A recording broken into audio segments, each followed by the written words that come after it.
They say there's a place deep in the northern mountains where the fog never lifts and the wind always whispers through the trees. Few have seen it, and those who have rarely speak of it again. It's called the Black Hollow Hotel. For nearly 100 years, it stood hidden between steep cliffs and dense woods, its towering structure almost consumed by nature. Built in the late 1800s, it was once a grand escape for wealthy travelers seeking solitude. But as the years passed, the guests stopped coming. The surrounding roads collapsed under landslides, the railway was abandoned, and the hotel was forgotten. Or so people thought. In the small town nearby, stories whispered through generations about lights flickering behind the broken windows, even though no one lived there. About distant piano music drifting through the night air. And most of all, about the guests who still walked its silent halls. Our story begins with Daniel, a young writer in search of inspiration. He'd heard the rumors of Black Hollow while staying in the nearby village. The innkeeper warned him not to go, but curiosity is a strange thing. It pulls you forward, even when your instincts tell you to stop. So, one foggy morning, Daniel set off. The trail was narrow, the air heavy with moisture. The trees arched over him like silent witnesses. After hours of hiking, the great structure finally emerged from the mist, towering, crooked, yet strangely beautiful. The front doors creaked open as though inviting him inside. The grand lobby was covered in layers of dust, but the old chandelier still hung above, swaying gently. The once beautiful red carpets were faded. Faint echoes followed his every step. Daniel lit his lantern and ventured deeper. The main dining hall still held its grand piano, keys yellowed with time. The chairs were still placed neatly around the long dining table, as if waiting for dinner guests who never arrived.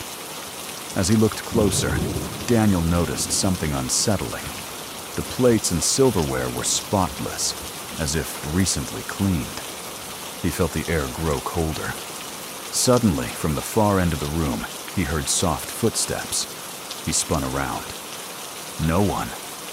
Only the echo of his own breathing filled the space. He told himself it was his imagination. But then came the faintest whisper. "Welcome back." Determined to prove the rumors wrong, Daniel pressed on. He climbed the grand staircase, each step creaking under his weight. On the second floor, the guest room stood like frozen memories. One door stood slightly ajar, room 217. The brass plate gleamed as though polished that very morning. Inside, the bed was perfectly made, the curtains drawn neatly, and a faint scent of lavender lingered.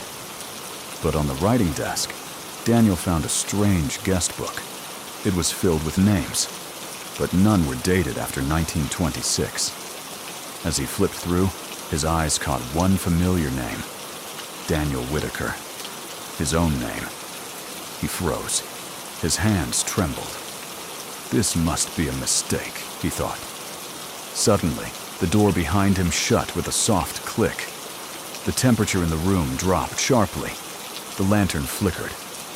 Shadows lengthened unnaturally, stretching across the walls. The whispering returned, no longer distant, but close, all around him. "We've been waiting for you. Don't be afraid. Stay with us." Daniel stumbled back toward the door, but it wouldn't open. Panic surged.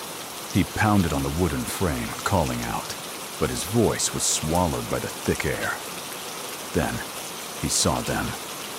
Faint, ghostly silhouettes forming in the corners of the room. Men in tuxedos, women in long evening gowns, all standing, all watching him silently. Their faces pale, eyes empty, yet somehow sad. "Why are you here?" Daniel whispered.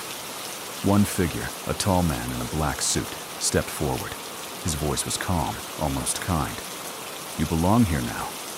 You always have." Daniel felt the weight of the room pressing on him. His vision blurred. His heart pounded. Then, darkness. When Daniel awoke, it was morning. The fog had lifted slightly. The hotel was quiet once more. The door stood open as if nothing had happened. His lantern, still burning weakly, sat by his side. Was it a dream? A hallucination? He fled the hotel, stumbling down the trail, not daring to look back. When he finally returned to the village, he told his story.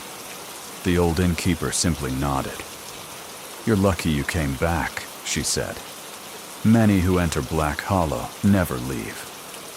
The hotel chooses who it keeps." Daniel never returned to the mountains. But some nights, as he sits by his window, he swears he can still hear faint piano music in the distance, and the whispering wind calling his name. Thank you for listening. Sweet dreams.